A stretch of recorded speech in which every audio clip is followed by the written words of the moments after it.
24 में बिल लेकर के आए तो उसके बाद नीट परीक्षा का पेपर लीक क्यों हो गया, ये आप बता देना मंत्री जी। आप अखिलेश जी तो समाजवादी है। मैं पूछना चाहता हूं कि छात्रों का आंदोलन के बाद सरकार उनका बात सुन के पार्लियामेंट में बिल लेके आता है, ये अच्छा है, या जो आंदोलन होता है तो उसको कुचलने के लिए देश में इमरजेंसी लगा देता है, वो अच्छा? आप बता दीजिए। अध्यक्ष महोदय, मैं इमरजेंसी को तो नहीं देखा हूं, लेकिन इमरजेंसी में क्या क्या हुआ है वो अभी दिल्ली की राजधानी में भी देखने को मिल गया है। आंसू के गैस के गोले और लकड़ी में लगा हुआ कुछ कील का और कांटे की चीजें, उस समय करंट नहीं लगाया जाता था, इस बार करंट लगाया गया। तो ये इमरजेंसी के बराबर ही हुआ है हमला, कम नहीं है। इमरजेंसी से कम अन्याय नहीं कर रहे हैं आप लोग।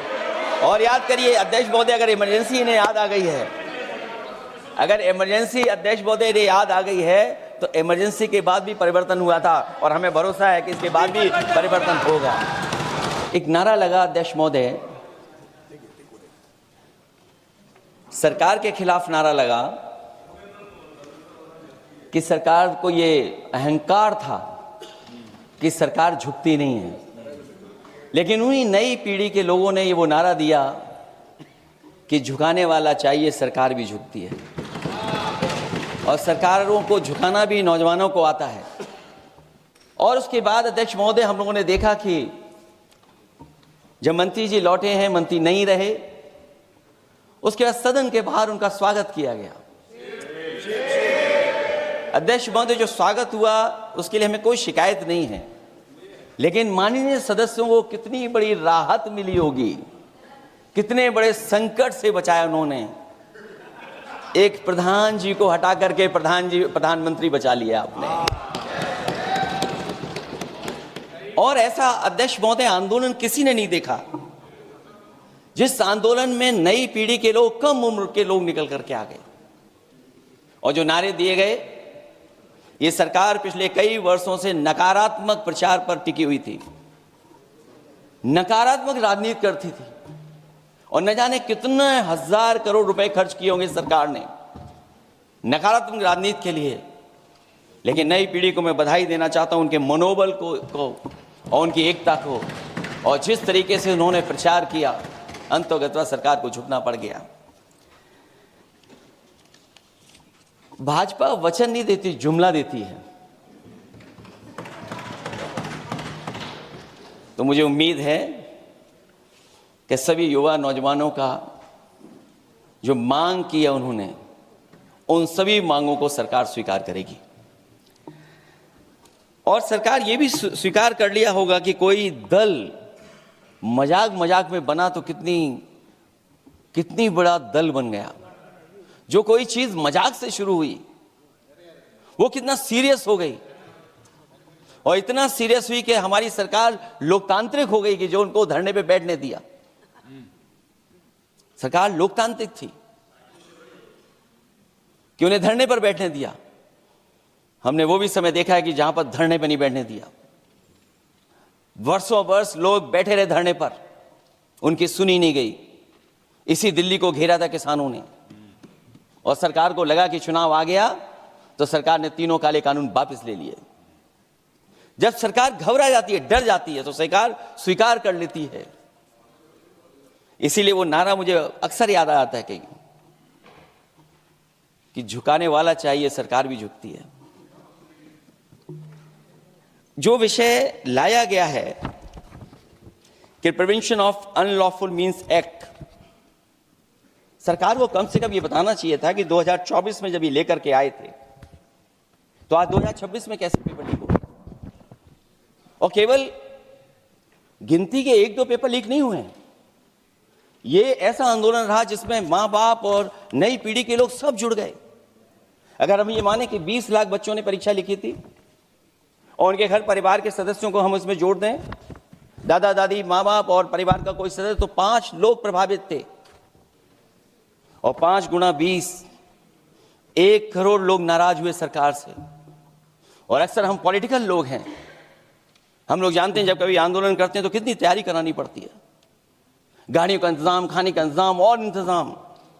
लेकिन ये पहला आंदोलन देखा कि जिसमें माँ बाप भी जुड़ गए और कहा कि जाओ बच्चों आंदोलन करो, हम आपके साथ हैं। ये पहला आंदोलन ऐसा देखने को मिला है। और केवल दिल्ली में नहीं हुआ ये, केवल दिल्ली में नहीं हुआ ये। अगर ये बात गलत है, अगर ये बात अध्यक्ष महोदय गलत लग रही है, तो देश के होम मिनिस्टर साहब को ले आइए, वो सब एक्सप्लेन कर देंगे।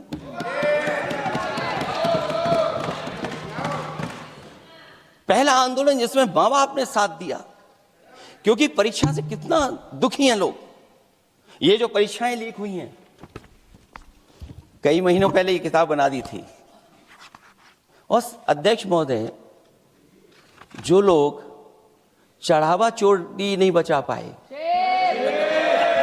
वो पेपर लीक कैसे बचा पाएंगे? जो भगवान के दरबार से दान गायब हो गया, दान चला गया, वो लोग पेपर लीक बचाएंगे?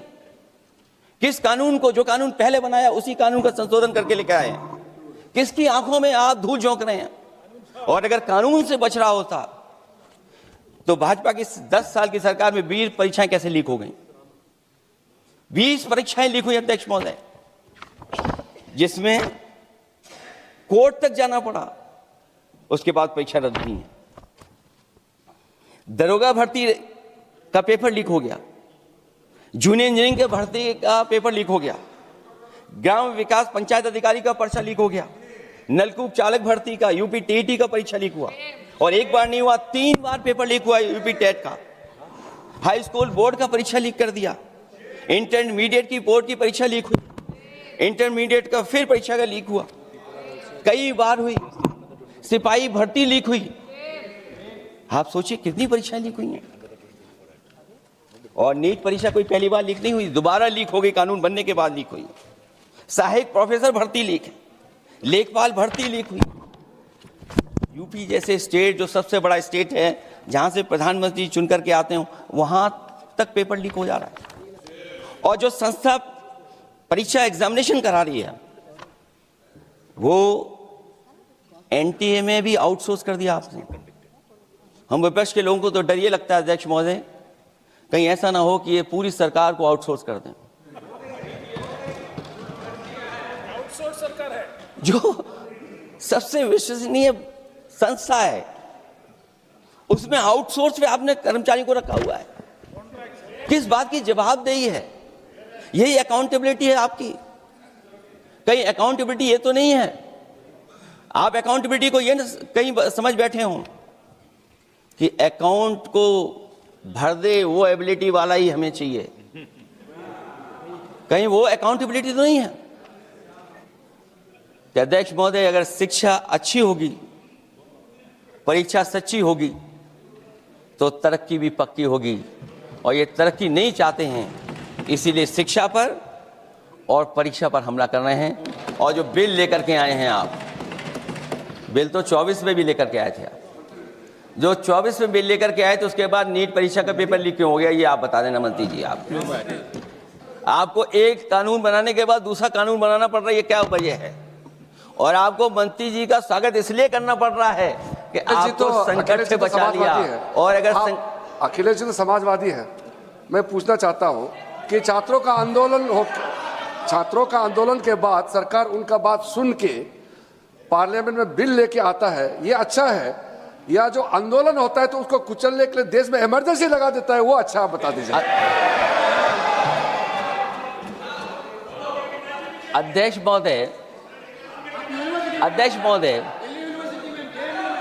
महोदय, मैं इमरजेंसी को तो नहीं देखा हूं, लेकिन इमरजेंसी में क्या क्या हुआ है वो अभी दिल्ली की राजधानी में भी देखने को मिल गया है। आंसू के गैस के गोले और लकड़ी में लगा हुआ कुछ कील का और कांटे की चीजें। उस समय करंट नहीं लगाया जाता था, इस बार करंट लगाया गया। तो ये इमरजेंसी के बराबर ही हुआ है हमला, कम नहीं है। इमरजेंसी से कम अन्याय नहीं कर रहे हैं आप लोग। और याद करिए अध्यक्ष महोदय, अगर इमरजेंसी इन्हें याद आ गई है, अगर इमरजेंसी अध्यक्ष महोदय ने याद आ गई है, तो इमरजेंसी के बाद भी परिवर्तन हुआ था और हमें भरोसा है कि इसके बाद भी परिवर्तन होगा। और अध्यक्ष महोदय, मैं आखिरी में कहना चाहता हूं,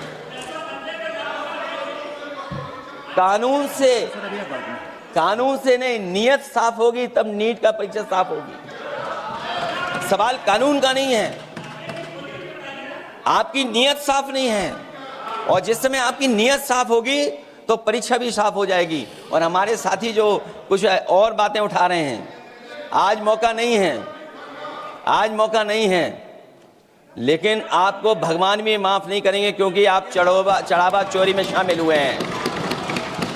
और चढ़ावा ही नहीं, जो गुप्त दान था वो भी चोरी हुआ है, गुप्त दान। और ये पाप की श्रेणी में नहीं आता है, महापाप की श्रेणी में आता है। Akhilesh ji bill pay. और अध्यक्ष महोदय, आखिरी में मैं इतना ही कहना चाहता हूं, शिक्षा की रक्षा के लिए जो आंदोलन हुआ है वो हमेशा आंदोलन जीतेंगे। बहुत बहुत धन्यवाद, बहुत बहुत आभार प्रकट करता हूं।